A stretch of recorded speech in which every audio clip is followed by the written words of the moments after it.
All right. We did it. We did it, and I can't believe I did it. It was really, really hard. It was like just steep. It wasn't that it was so long. It was just ridiculously steep, and I just kept going. And hot. And hot. And by the way, it's sunrise. I'm gonna walk out and check out the sunrise. This is what I just did, and I've never been so proud of myself. Hold on. Jerusalem, Israel. Okay.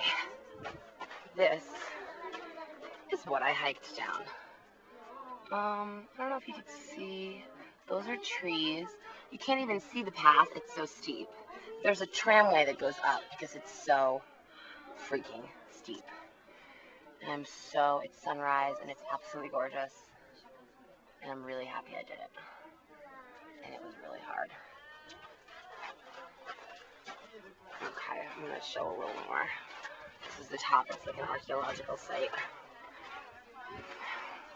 It's freaking beautiful. Hold on.